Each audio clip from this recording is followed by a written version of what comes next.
Hello everybody, welcome to the United Stand. The Thursday night fan forum is back and it has been a peaceful week. I mean, you guys may be missing football in terms of United playing. That may be a blessing in disguise for you. I don't know. We'll discuss it. Let us know in the comments as well. Join us tonight as we discuss managerial possibilities along with our thoughts on the dreaded you-know-what coming this weekend on Sunday. Nobody likes it. Nobody likes the build-up and the anxiety and the nerves, but it's coming, so we've got to discuss it. Levin, back. Not seen you for a while, mate. You good, pal? Busy man? Yeah. It's been a while, but I'm back, and hopefully I'm not joining at like the worst possible time where we're about to be battered. Hopefully that's not the case. But we won't blame you, mate, if it goes wrong. I'm sure people will find a way to in it. But no, it's good to be back. Looking forward to it. Good man. Beth, back on there.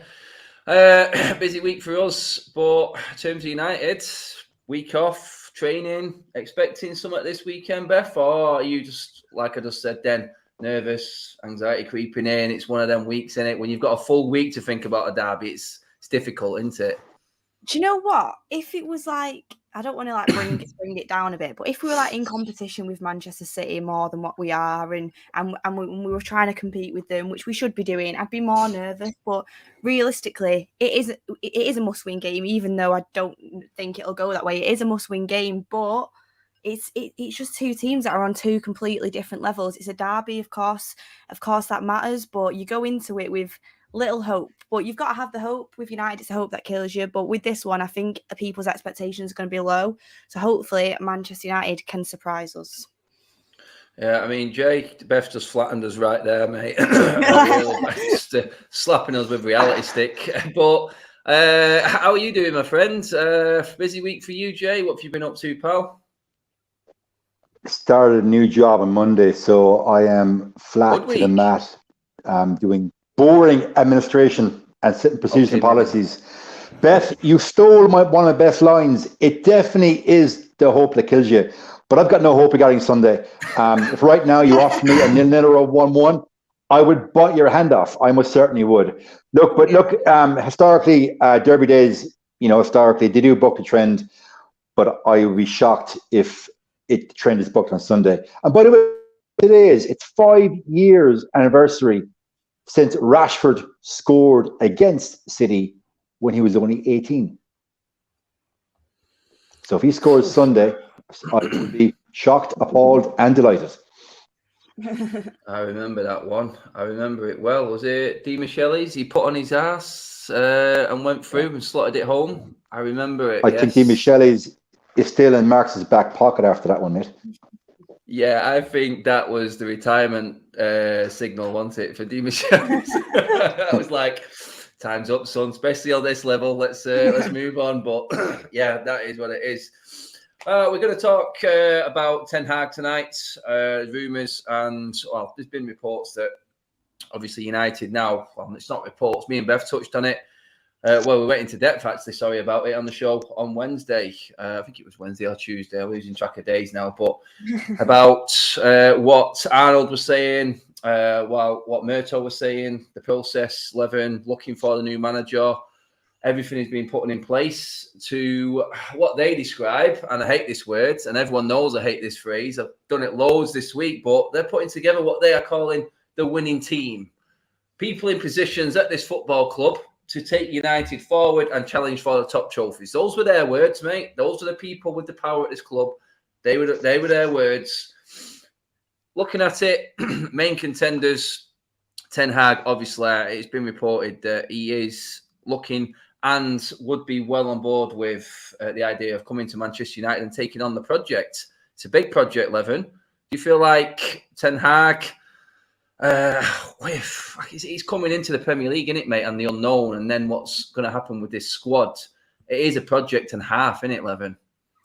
Yeah, and I think a lot of people probably don't appreciate that enough, because I think a lot of people will look at the Ajax team and go, Ajax team plays beautiful football, they have amazing tactics, they have amazing coaching. Get Ten Hag in, and he's our only hope of sort of savior. The big thing that people need to realize, though, is that what allows him to do the things he does in terms of system is that he has a certain caliber of player and certain types of players. you know, he has technicians all over the pitch, people who, you know, you would trust with the ball in the most difficult situations from back to front. We very much lack that. In terms of the system he plays, there's certain positions and certain places where instantly he just wouldn't be able to do what he's been able to do at Ajax because the players we have can't facilitate that, right? You know, the way he likes to use his right back Mazraoui, the low or Wan-Bissaka can't facilitate that, right? And so instantly you go, cool, well, we need a right back. But then also you're going, oh, well, we need a young striker.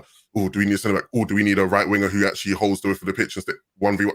You know what I mean? So, and I didn't even mention the holding midfielder or a midfielder there. Do you know what I mean? So instantly, right, if you bring him in, there's going to be a squad overhaul. And that doesn't just happen in one summer. Even if we want it to happen in one summer, that can take the course of a couple windows, a couple seasons. So I want Ten Hag in, but I think people need to realize that he will need time in the raw context of getting new players in and phasing certain players out. I mean, Jay, this is going to be, if Ten Hag is in fact the man to come through and be United's manager in the summer, this is the ultimate test for any manager right now. And this is a guy who is ready to take the step up to the next level. He's taking that step up to United a level above, though, considering the situation we're in now, do you think? My biggest issue with Ten Hag is, I suppose I rephrase that, my biggest issue with the club is, will Ten Hag be given the time to do the job, which is probably a 3 or 4 year project? And obviously, will he be given the finances? Like Ten Hag to come in and for us to be fighting for a title, say in 3 seasons' time, you're talking to spend over 3 seasons of, I would argue, north of 600 million euros. Can you see the Glazers funding a 600 million euro plus revamp after spending close to $1 billion on players already since 2013? I don't know. Like, obviously, Ten Hag, he's the heir apparent in more football. He plays attacking, aggressive football with wing backs, and we've been crying out for years, you know, the Manchester United way, which we've totally lost. But Ten Hag, he's got a win rate of 73%. Now, I know everyone in the comments is going to say, oh, but Jay, that's Dutch league, blah, blah, blah, blah, blah. The Manchester have to win the games. He came out with a quote back during the group stage of Champions League. So I was researching him today, and he said, my job is to annoy the elite of European football.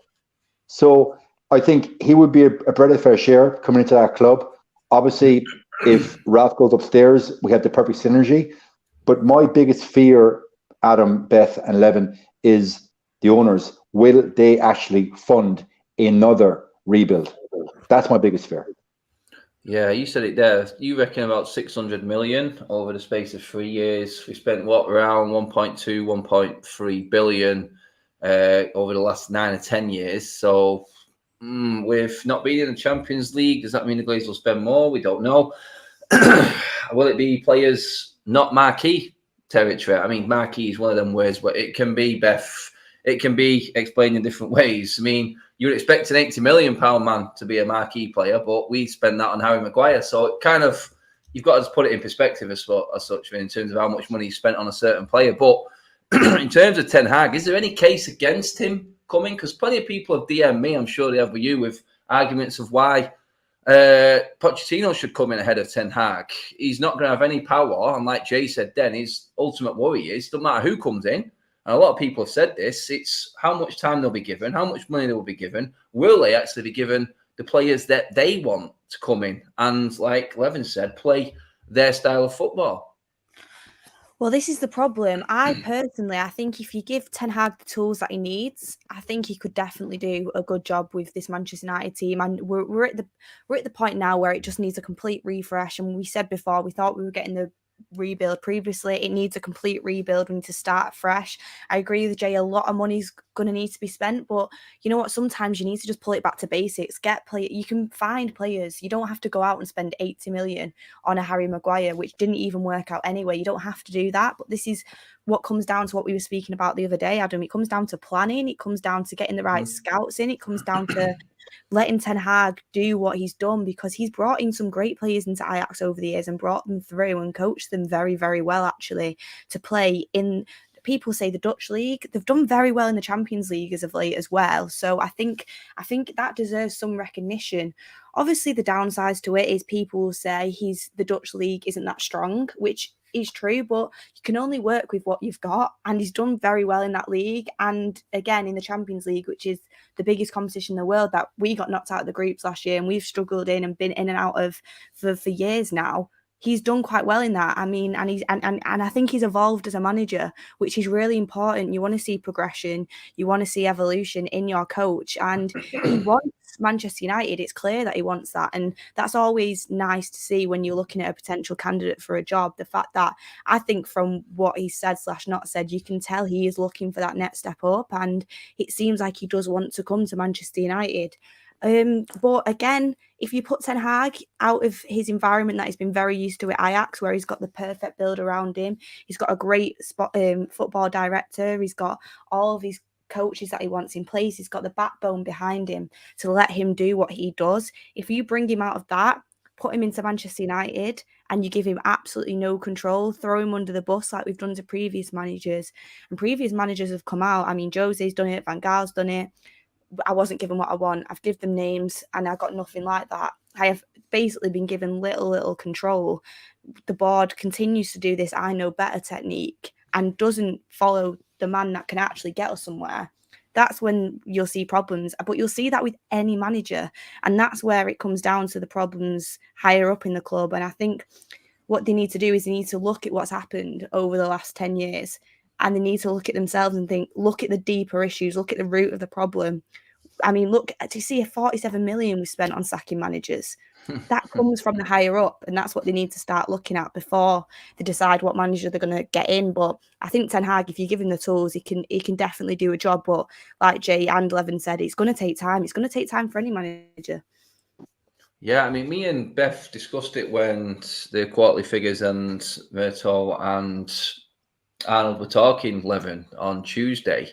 It was Tuesday, I remember now. Yeah, I'm back on track with the week. But yeah, Tuesday we were discussing it, Levin, and we were talking about that structure that Beth said there in terms of actually getting that in place as well as the manager. And we brought up the point that with the players that are reportedly leaving, Levin, someone like Ten Hag, and like you said, needing that type of player, surely we need to start seeing movement on this pretty soon, because it's a shorter window with the World Cup World Cup this winter. So the pre-season isn't as long. He's going to need time with his players, and surely United need to get a move on with this appointment now. And if it is someone like Ten Hag, and like you said, with all the technical stuff he wants to bring in and changing of style, we need to start getting a shove deal, mate, in terms of having an idea about who is coming through the door. If it is Ten Hag or anyone else, mate, we're going to have to start knowing and start putting things in place, mate, aren't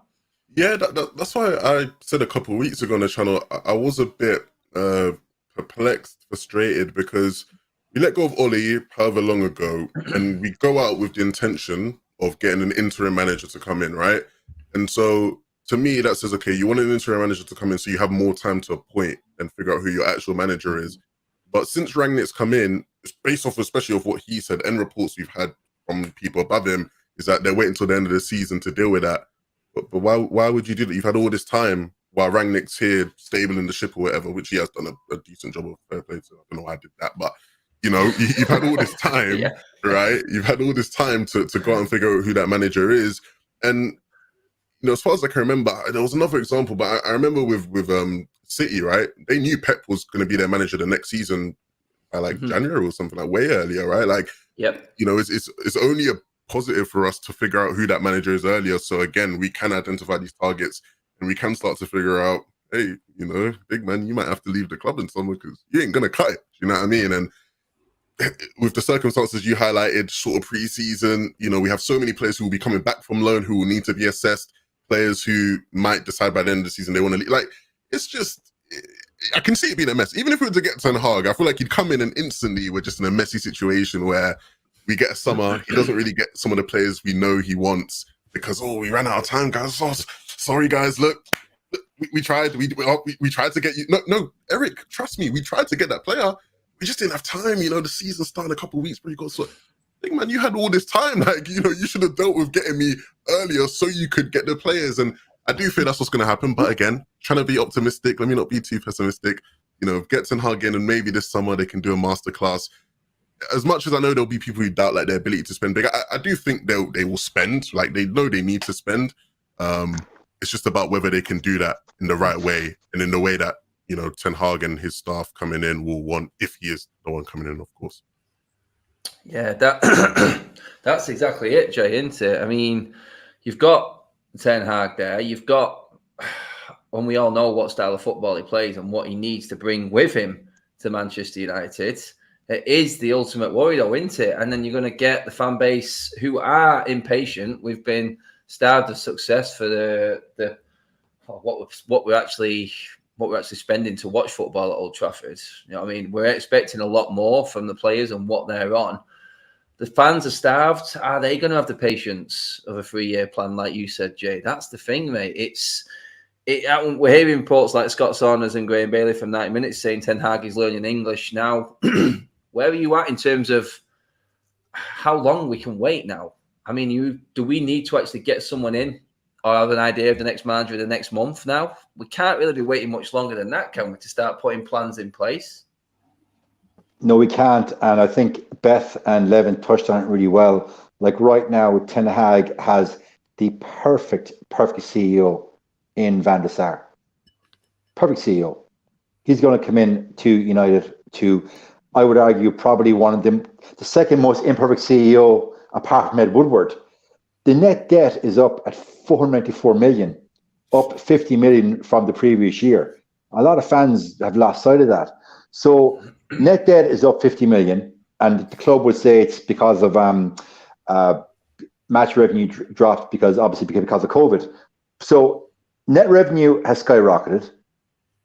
The Glazers are still taking out dividends. So are we to believe that they're going to give a new manager, and Lev, you said it very, very well, 2 million, 200 million, 250, whatever it is in the off season? Are they hell? And I do think they'll play the long game. They'll drag out the transfers from June until August, and they'll be same as last year, last week's in August, scratching around who are we going to sign, and then ultimately, as you said, Lev, you said it very, very well. Oh, sorry, mate, we ran out of time. Oops. And I think Ten Hag is going to be very, very mindful of that. So the question that I would ask, and I'm going to ask you to everybody in the live comments, have we become almost a poison chalice for any manager? It's worth consideration, guys. Oh, it's not, mate. It is. Yeah. I mean, we've said it a few times. Go on, Beth. You touch on what you were going to say. I was just going to say, like I said before, if the same thing happens again, and don't get me wrong, I think we got Jose when he wasn't in his prime. I think Van Gaal, again, he was too late, and Ollie obviously didn't work out, and we probably rushed into that one a little bit too much. I do think the appointments haven't been what we need, but on the flip side of that, when you look at it, the managers haven't been given the best opportunity. When you look at teams surrounding us, like the way that the board supports them and you get people in place, you get the best people to do the job. Manchester United don't seem to have that in place. Their board seems to be all over the show. We don't have football people in charge. The board runs the show, basically. And when you're a manager, the main thing you need is control, and you need to have your say. So in order for anyone to work out, unless someone comes in and works miracles, they're going to need, for example, Ralf Rangnick to step up into that position, a proper footballing guy who can collaborate with the manager. Like, the manager collaborating with a banker, it isn't going to work. Like, it never has. It hasn't since they've been there. So that's one to take into consideration. That's where the board need to look at themselves as well, and just kind of give into the fact we need to get the best person to do this. And you know what? It doesn't look bad on you. It helps. It helps your situation. You can focus on the business deals. You can focus on what you're doing with the digital marketing and all that side of it, and let the footballing people deal with the footballing roles, if you know what I mean. Yeah, I think Beth is spot on there, Adam. Sorry, cut across you, mate. My apologies. Like, you think we have I would argue one of the best football tacticians right now in world football in Ralf. He wanted a CDM.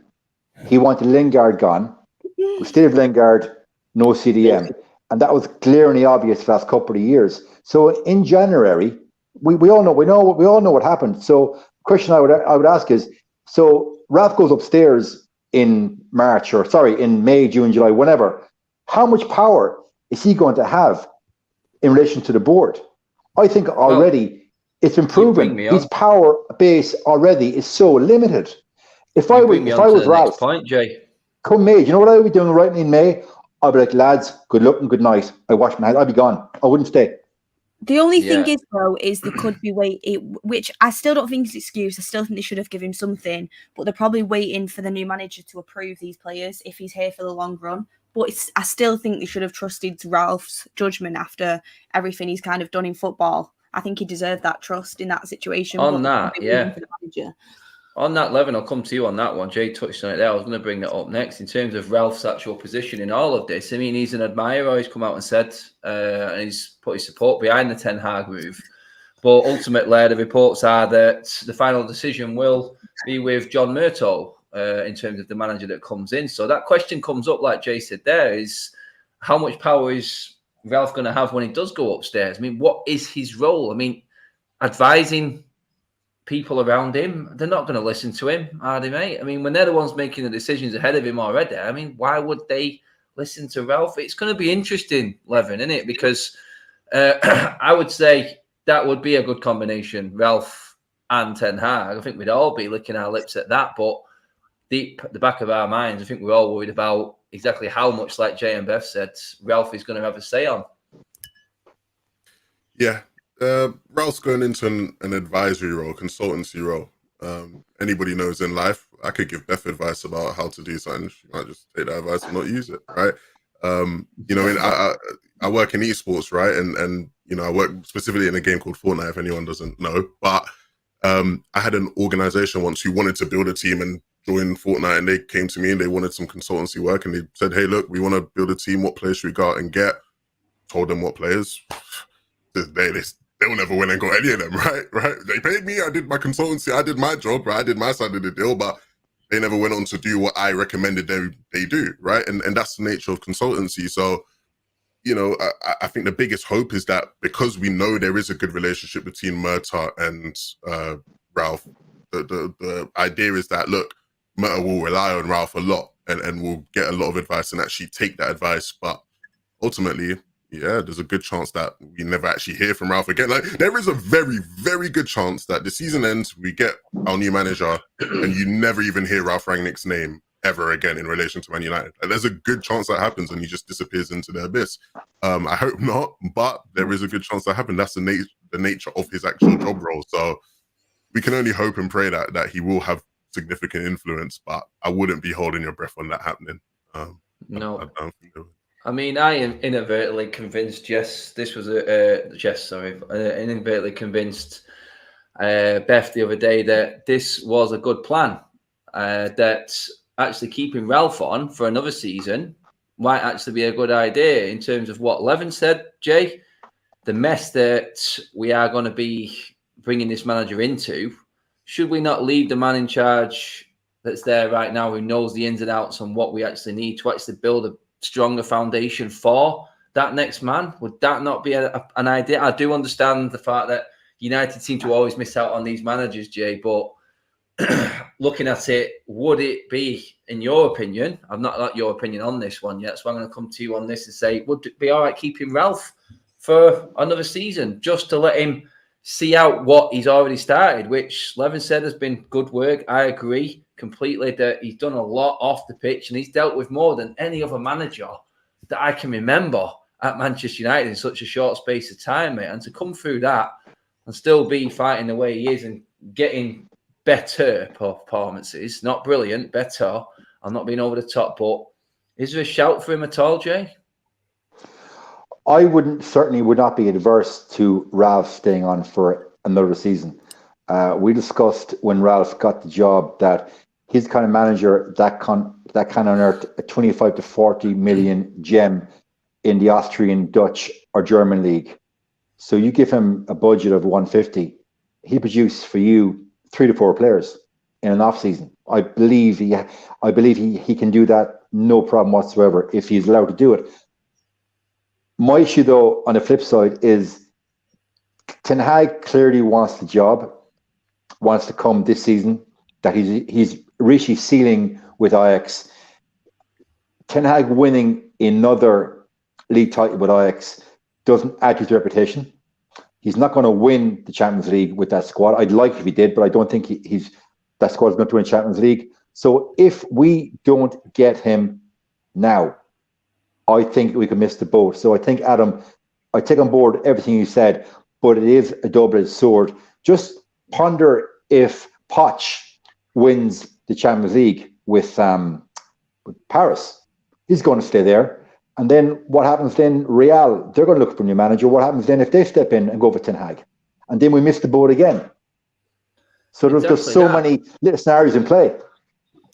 Yeah, no, I totally get that. That's why I said it. It's been the ultimate worry because looking at Beth, you touched on it a moment ago, actually, in terms of United. And I've always been on top of this and hated this about the club actually making the right signings always at the wrong time. It's the same with managers and players. I mean, Mourinho, for me, should have come in when Ferguson left. Yeah. And 100%. unless that manager is on a plate, we just do not seem to want to be interested in it. We don't want to work for it. Real Madrid needed a manager. They went, we're a big club.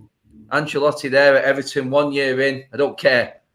Come here. And they went, and they got him. And then he went. United would never, ever do that, in my opinion. I just don't see us having the nous to even think of how we start making a process like that to actually getting a manager from a club that's already comfortably there. And that's going to be the interesting thing for me this summer, because like Jay said then, Beth, if Poch wins the Champions League, I dare Paris Saint-Germain to let him go. I really would. That would be carnage there. I can't see it happening. I'm with Jay on that one. Does that then mean Real Madrid go into the market? And does that mean that they then would do like they've done with Ancelotti, go and get Ten Hag? It's a case of going to be interesting with that structure that you said above and how we approach a manager right now this summer and get it done, taking us into we need to get this done quickly before any of this actually unravels and actually get our name in the hat for one of these managers, Beth. But that is a big fear that, like Jay said then, all of a sudden it could be exactly the same as it has been the last 10 years, Beth, and we miss out on target after target after target in that managerial position because we've missed big names. Definitely, we've continually done it. We've never had that manager recently, anyway, where he's kind of coming up. He's coming through the ranks, such as a Ten Hag. It's his time to move to the next level, move to the Premier League.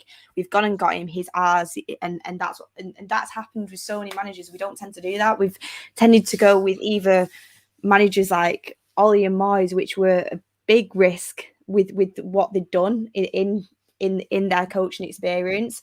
Right, and then we've also gone with Van Gaal and Mourinho, which for me were past the prime of their management. So we have gone in at the wrong time. Personally, I don't think Poch will win the Champions League with PSG. I just see some of the Prem teams being too good, to be honest. But we'll see what happens. And I do think Manchester United, the board, are going to be interested in Poch. We've heard the rumours. Ralf Rangnick seems to be wanting to work with Ten Hag from what the rumours are saying. And a lot of the fans want Ten Hag in. But Manchester United, that kind of, we've seen stuff all on Twitter today, that kind of hints that we'll do the opposite. So I generally don't know who Manchester United are going to go for. But like you said, I like Ralph. I like the fact he's honest. I like the fact he's definitely massively improved our style of play. And he's still got a long way to go, and you can see the potential there. I like the fact he tells it how it is. I like the fact he's blamed players. I liked the fact he came out and said he needed a midfielder. I like a lot about him, a lot. I really do. And like Jay said, he can go out there and he can get you 4 players for 150 million. And I do like the way it's going. But unfortunately, if it does come down to missing out on Ten Hag, you're going to have to go and get in this summer. And I do think Ten Hag's going to move on. I think, like Jay said, he has reached his ceiling with Ajax. And if we wait another year to next year, you've got Spurs. Conte probably might not be there. They might go in for someone before we can get there. You know what we're like. You've got Liverpool and Man City. I don't think their managers will move on. But if they do, they'll probably go in. And I do think a lot of times we've waited and we've missed out. I think it's time that Manchester United decide exactly what they're going to do. Like Levin said, they've waited way too long to kind of start making this decision as it is. And it's one of the most important decisions because this is where Manchester United is going to be going for the next 3 or 4 years, because whoever gets in charge, whoever does become manager, whether that is Pochettino or it's Ten Hag or it's somebody else, they've got to be given time with this team, and they've got to be given money in the transfer window. So it's a big decision, and they need to start making it, and they need to realise what direction they're going to go in.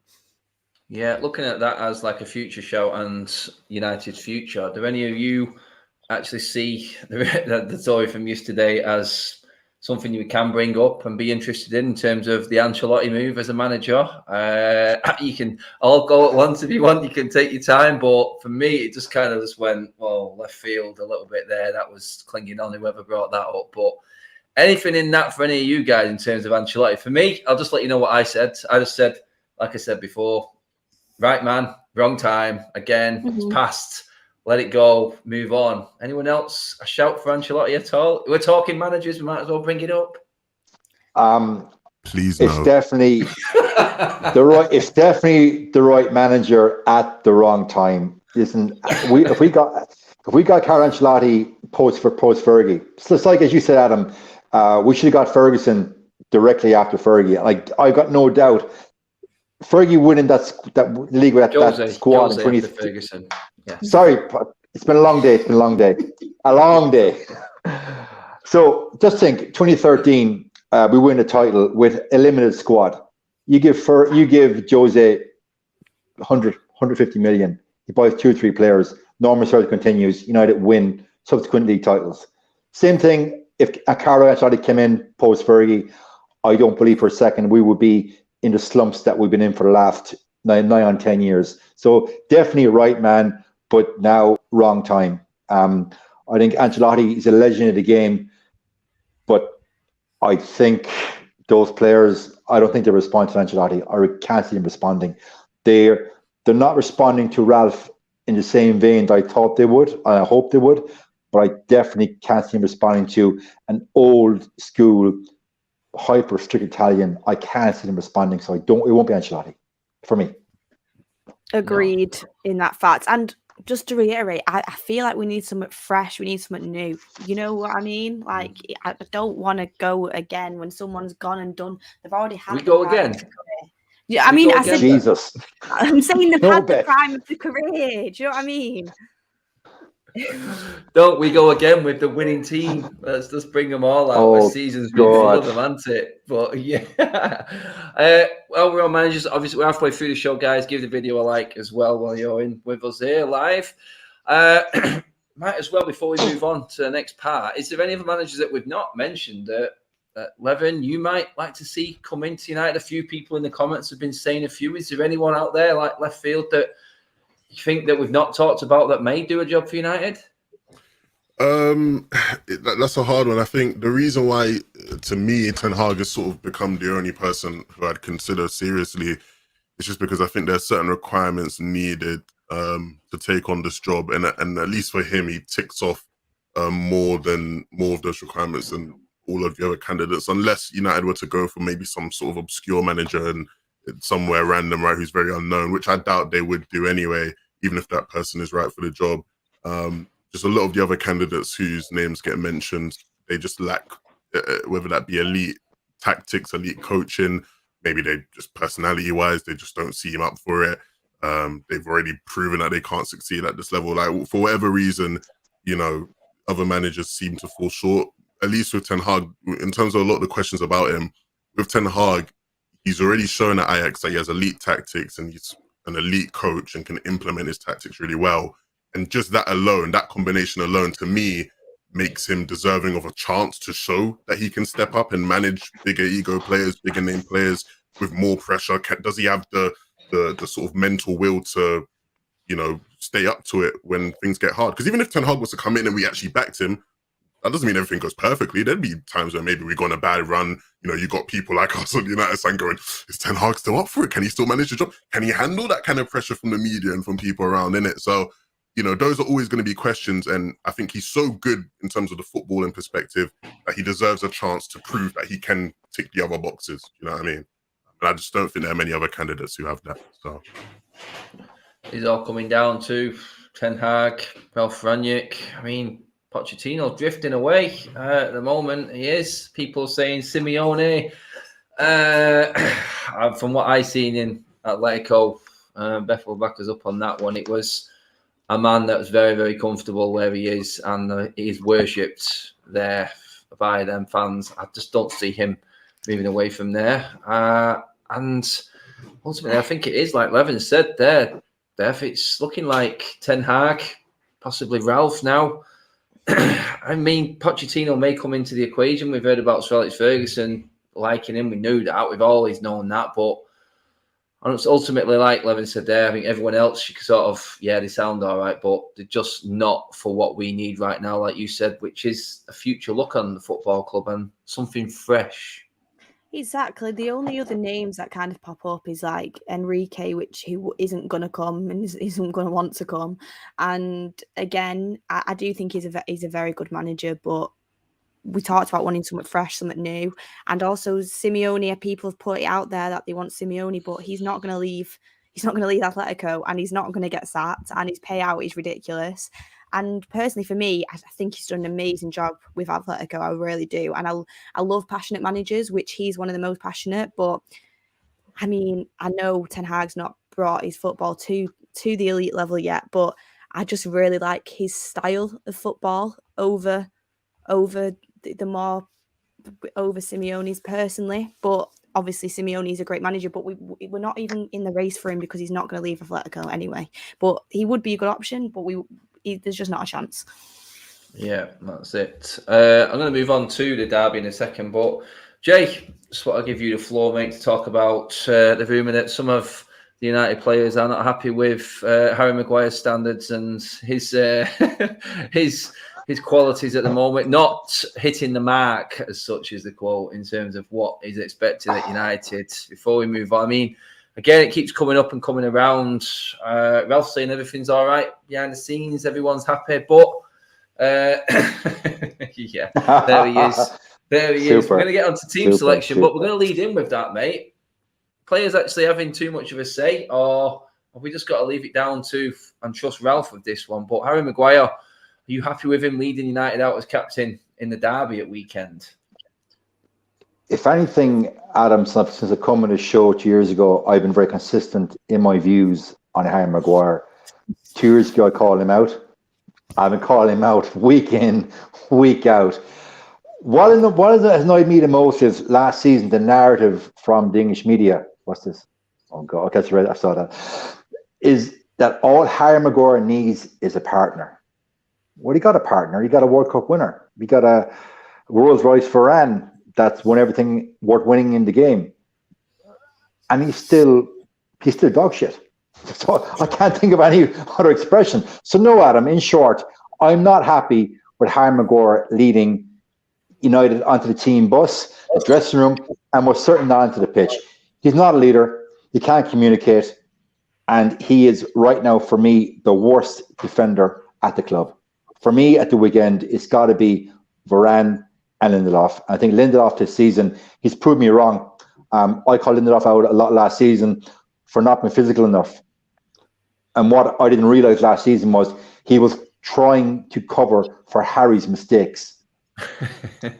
This season, beside Varane, I think we've seen the real Lindelof. So when I'm wrong on a player, I hold my hands up. But I'm not wrong on Maguire. No, just want to shout out Alan Kenny there for the big super chat. Cheers for that one, mate. Bigging up Ten Hag there. Not completely convinced with Poch, but thank you very much, mate, for that super chat. Bang on. I would say, in terms of what you said there, the Rolls-Royce coming in and sitting next to a Ford Transit. Jay, would that be probably best way to analyse that one? I think that's been very unfair to any driver that drives a Ford Transit. I think it's more like he's sitting beside one of those Lada cars from the 1980s. Oh, no, I rephrase that. Varane is playing beside Del Boy's car from Moy Foos and Horses. That's how slow Maguire is. That's what limited Maguire is. So he's saying Maguire is as lightweight as a Robin Reliant. Is that what we're saying, yeah? We can clip that up right now. Maguire is as light as a Robin Reliant. And has a turning speed of one too. Yeah, I would actually go along with the Robin Reliance are really lightweight, so I wouldn't put Harry Maguire as lightweight. I would say the Lada Eva, which she was alluding to then, is probably the best comparison, mate. One big lump of a car that didn't really move very fast. I think that's probably the best one there. But moving on, I think he will be captain at weekend. Beth, where are you at? This is the big one. Obviously, you've probably been getting wound up by your neighbourly City fans already, like me. They're all buzzing for this one. I think they called it out as a training session, and they were right in the first game at Old Trafford. We have got, though, Beth, a decent record at the Etihad. Does it hold up at all right now? Does it feel like this could happen again, or have we gone that bad this season that we can't even get that sort of crazy result, which we picked up last season on a few occasions? Is it gone past that for you? Do you know what? You've just got to take the banter right now when it comes to City fans, because it is like that bad, like that, how on different levels these teams actually are. I was watching Mark's preview, and the fact, like, I agreed, like, no Manchester United players can get into Manchester City's starting 11. It's unacceptable in my opinion. But like on form anyway, and you look at it and you're like, it's hard to think we can go in and we can get a result. But it just depends how you play it. And the only way we can get a result is by counter-attacking. The only possible way. And even that is going to be a struggle. You've got to be very clever. The players have got to be completely switched on. You've got to know when to let City have the ball. You've got to know when to go and hunt in packs and press. Do I think we can see that? I'm hopeful.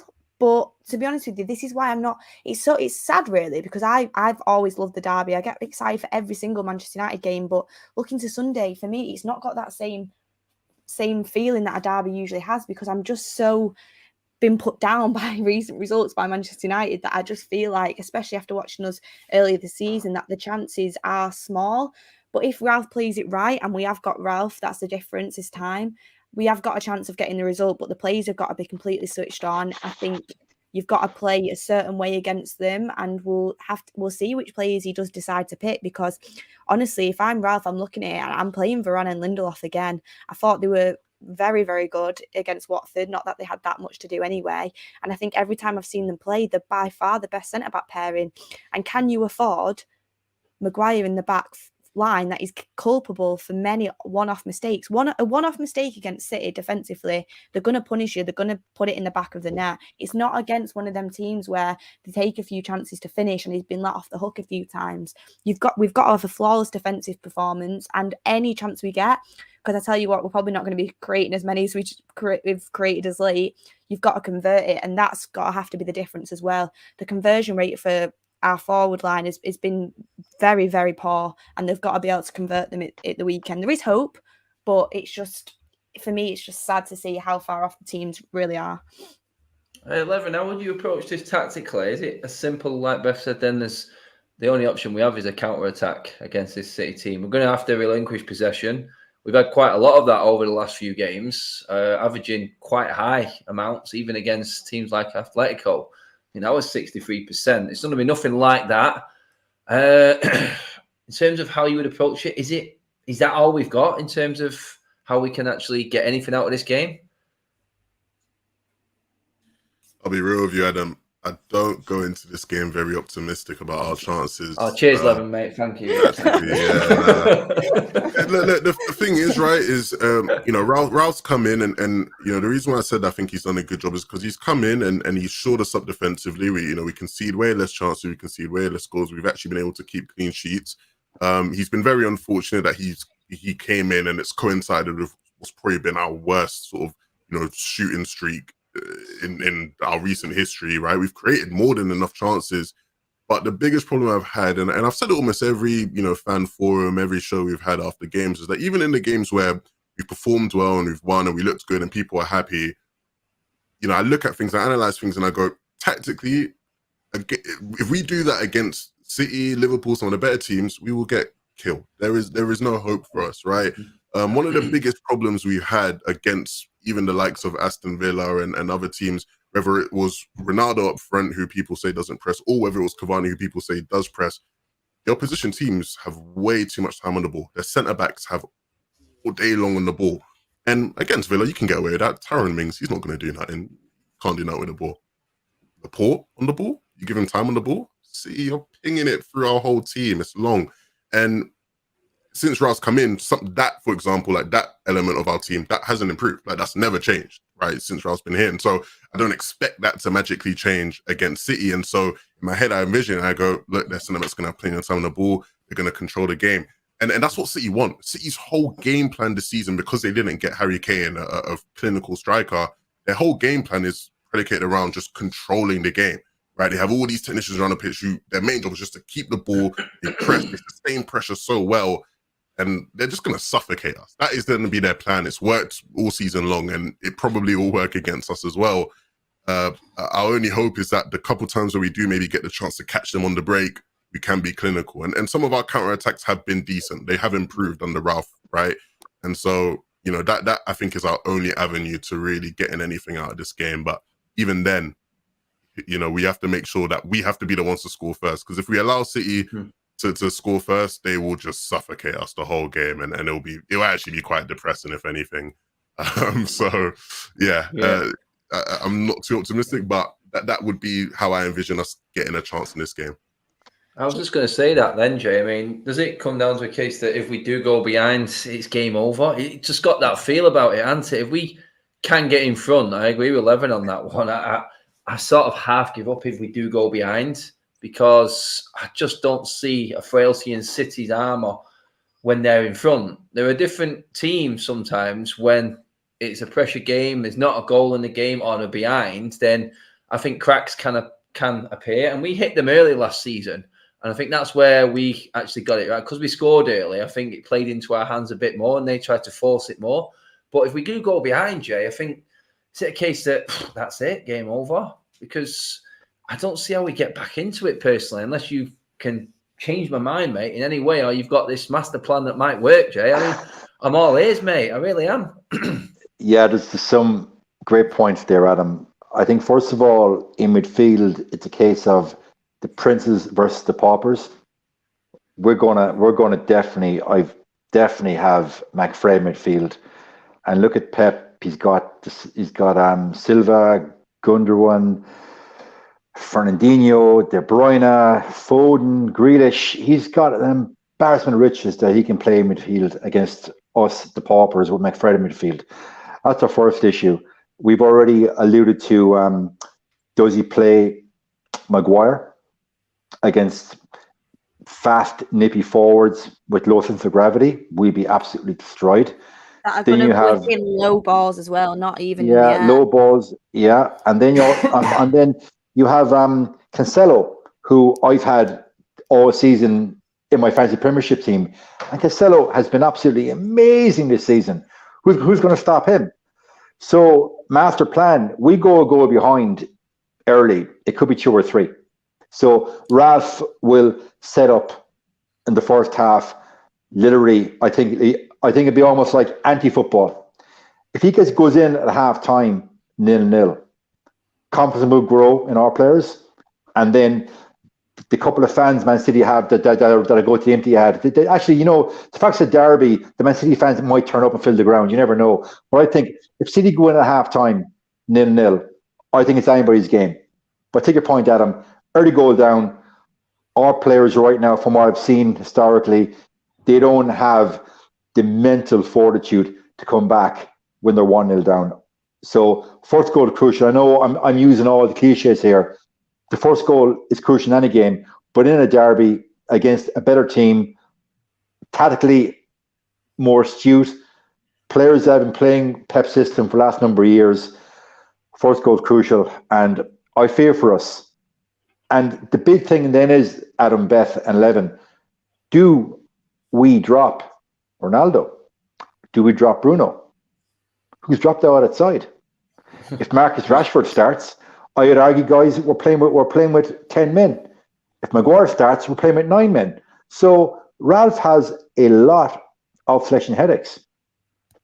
Selection headaches with not many options. I mean, here's a quick. I'll bring you in, Levin, in a second next, mate. Actually, but here's a quick way of knowing. And guys, in the comments, let me know as well how confident you are as United fans. Do you actually have any players from United in your fantasy team this weekend? Anyone? That will pretty much tell me how confident you are in this game. I've wildcarded to take him out, which is so bad. Me too. Does anyone have any United players in their team for this weekend? I might, no, just because I haven't touched fantasy since like game week 3. So yeah, you've got that. You're at that stage of the season where I had 3 in before this week, and they've all done nothing for me, so they're leaving now. Yeah, everyone's got De Gea. De Gea seems the only one to be standing his ground. Oh God, it's like, I mean, Levin, touch on. Sorry, you were just going to bring up something and what Jay was saying there, mate. Yeah, I wanted to go back on one of the things you said, Jay, because you mentioned how Ralf might want to go into that game with sort of anti-football in the first half or whatever, and I saw some people in the comments going, defensive football, Jose Mourinho tactics, that kind of thing. The problem is I don't think you can afford to do that against City, because the big thing with City is that if you're just going to go and sit back and try to defend deep, they are the best team in the world at sustaining pressure. There is no better team to play against a low block in world football than them. And so if in that case, almost inviting them to say, look, guys, this is your chance to get the first goal. Game at Old Trafford. Do you know what I mean? Yeah. So if anything, I don't think we can afford to do that, because one, our settled block isn't good. Our block is still even with Ralph's improvements and coming in, our block is still way too easy to play through. They're just going to combine the ball on the side. You mentioned Cancelo. They have so many players that will just dance around us. It sounds weird, but I don't know if going at them is the right way to put it, but we can't just sit back in a block. We will get punished so easily. I mean, is it on that level, mate? Because that then brings me into Ricky's team and how he would approach this. I've got to bring Ricky in on this one, because is there a case then that it's pointless doing what we did against Chelsea at Stamford Bridge when we put the 3 holding midfield, the Matic, McTominay and Fred? Can we afford to even do that against City for reasons that you said, Levin, that eventually they will pick us off anyway, because they are the best team at continuing the pressure and keeping you under pressure? Because I looked at that and I thought, I understand it in a way, but my argument against Ricky all the time in that instance is, but what do we do when we've got the ball, mate? Not that them midfielders have got confidence of actually finding the right pass, and it's the graveyard shift for someone up front, and it's easy pickings. That's the problem. It's like, do we go and accept that team is a 0-0 draw waiting to happen at best? Isn't it? I mean, I've got no confidence that we can hold out against City if we sit back. Yeah, I don't either, because like I said, they're just way too good against teams who defend deep. Maybe we need to go back and watch some of the games where they have conceded first, because that's where they've struggled the most, right? In games where they concede first, they struggle because their whole game plan is set around not conceding first, and so when they do it, it sort of messes everything up. We only beat them when we score first, mate. They're hard facts. When you watched the Spurs game, someone just reminded me in the comments, I thought Spurs defensively they kept the shape, but then they had the magic players in the like Kane in the midfield pinging them balls, them long balls, which are going to be important, I think, to Manchester United massively. And you've got the quality finishers that can finish them off as well. That's what you're going to need. You're going to need in the moments, because we will get moments. Yeah. You're just going to need play. You need quality. That's what we need. We need to not do what we've done for the past few games, which is waste chance after chance after chance. You've got to take any chance you get. Interesting point there you make there in terms of how Tottenham approach. They had the players. So you've got that player in Kane. Then you've got the lightning speed of Son. Does that mean Alanga definitely starts this game because there is an outlet there and someone with pace? Because City won't be afraid to play a high line, and they will be camped on that halfway line for most of the game, in my opinion. But like Levin says, continuous pressure. Do you need that perfect ball, that one possibly Bruno ball that does come off, Alanga running through? We've seen it better for Atletico, the one chance, one goal. Is it that type of game? Yeah, for me, yeah. And I'm not afraid to say it. I'm really not. I absolutely love Ronaldo. But I actually would start him on the bench for this game, and I would bring him on in the second half. I think to try and nick that first goal, I think you've got to have Bruno in, because we've seen what he can do. Yes, he hasn't been the best, but he's got it in him. I think Pogba the same. He can whip one of them balls through with such ease. He's so technically good. could people say he's probably going to get pressured off the ball in that City midfield? Yeah, but that's why you have McTominay and Fred there who can hopefully mop it up and do a job.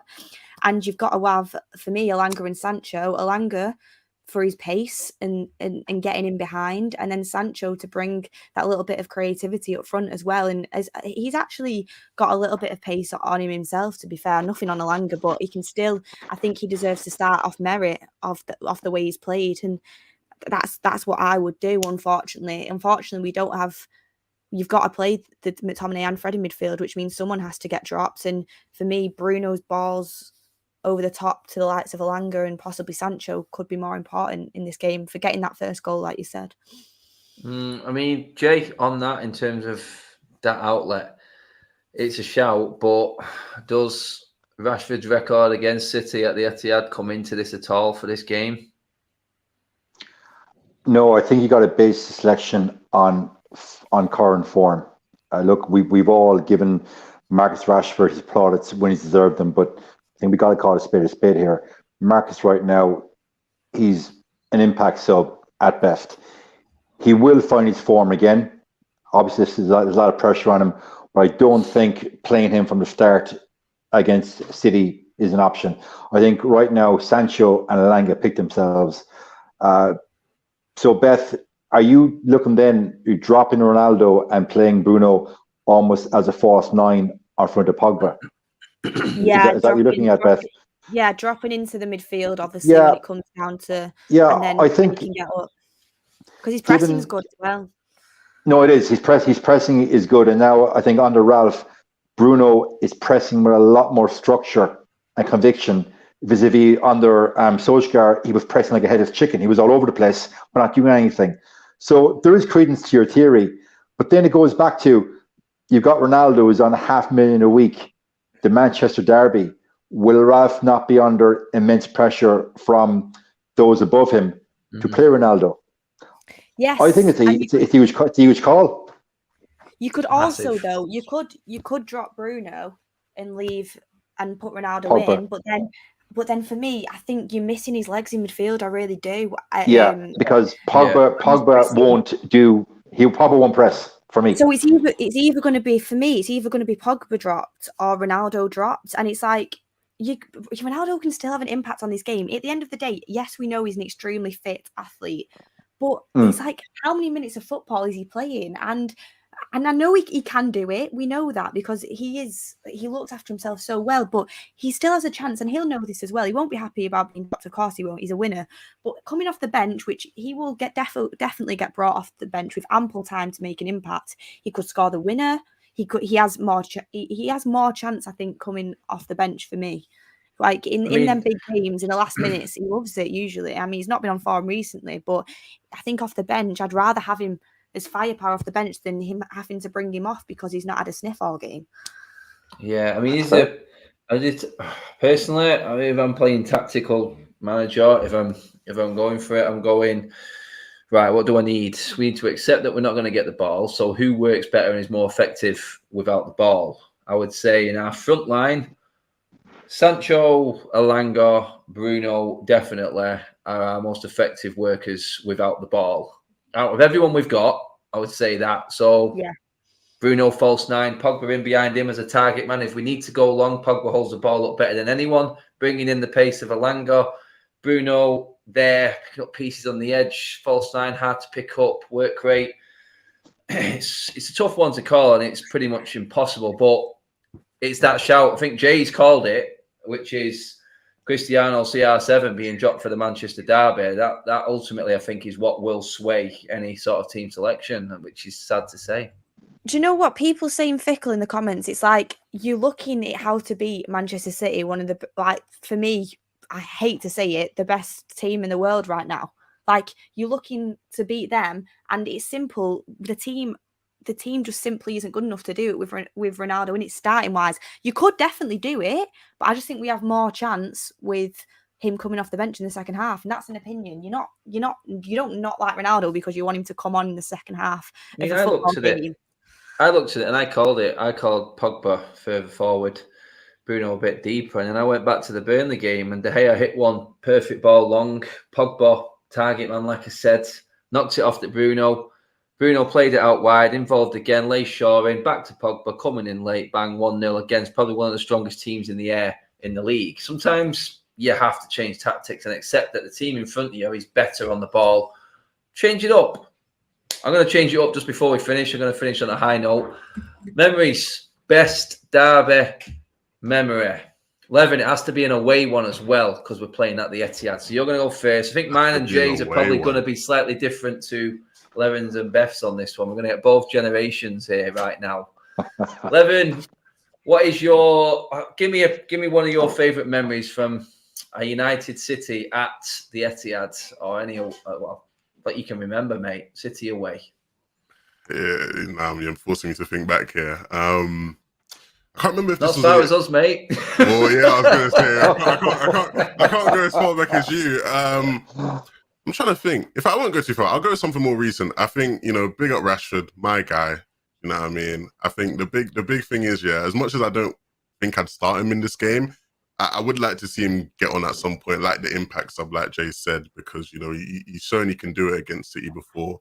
And I think I'd like to think at least that he would have that fire if brought on to try replicate, success of the past. So, in honor of that, I'd go Rashford's goal against City. So that'd be it for me.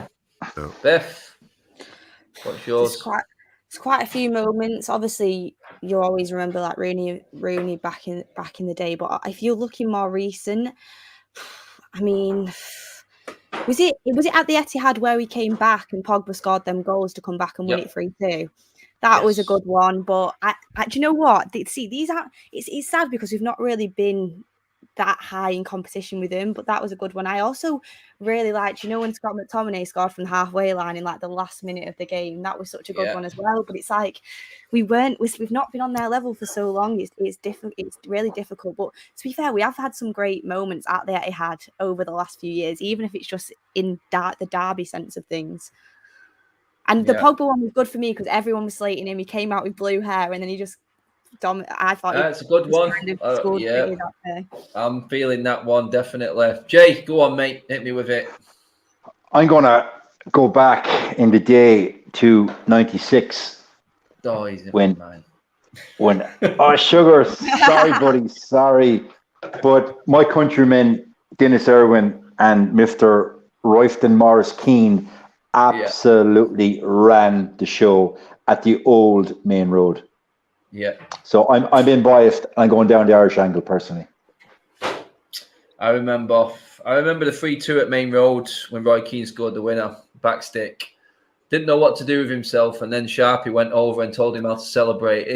Come here, son. This is how you celebrate. Come here. Let me show you the Sharpie shuffle. That's what you want. A bit of that back in the day. My God. Adam. Oh. Sharpie, ready? Yeah. That's the one. That's the one. The Roy Keane. He knew how to rub it in. But yeah, I remember that game.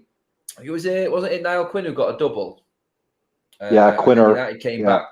United came back. Cantona was immense that game, absolutely immense. And I think he set the ball rolling. I think it was Yonk who passed it back. Cantona latched onto it, got one back. I love it. Oh my God.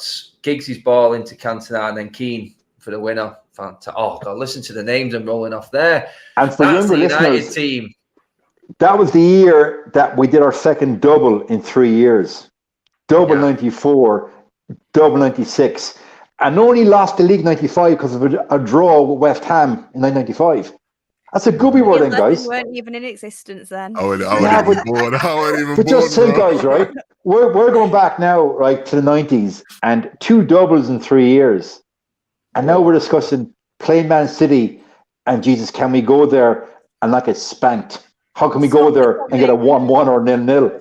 How times have changed, guys. It's insane. Honourable mentions. I'm just going to bring up a few. Beckham's free kick at the Old Main Road from about 30 yards with the skinhead. Free kick. Van Persie. And who could forget Patrice Evra lofting it into Scholes there last minute. Bang, in the sun. That was what I remember that one very well as well. There's 3 there. We have got a decent record. Boom. But think with our reality heads on, I think we're all concerned a little bit. But that is it, guys. We've gone over. I'm going to wrap up the show there. Cheers, everybody, for watching. Don't forget to hit the like button, subscribe to the United Stand as always. Levin, cheers for coming on, mate. It's been a pleasure. Good to be back, and looking forward to seeing you guys all soon. Yes, looking forward to it. Derby Day, Sunday. Beth, cheers for coming on. Great to be here. Hopefully, we managed to get hiding some at out. weekend. Got to stay positive, innit? You've got to stay positive. And Jay, cheers, mate. Thanks, Adam. I've really enjoyed this. And Levin, great T-shirt, mate. Thank you. Really cool. Yeah, I'm liking the vibe. It's really cool. Yeah, man. If I had my green skin, I actually wouldn't be able to wear this because the green. Yeah, it'd be one of them. If you're looking like he's got some form of illness, wouldn't you? If you put that on the green screen. Guys, we're leaving it at that. Cheers for watching, everybody. Stay tuned. It's a busy weekend ahead. God help us all. Anyway, see you later, people. Have a good one.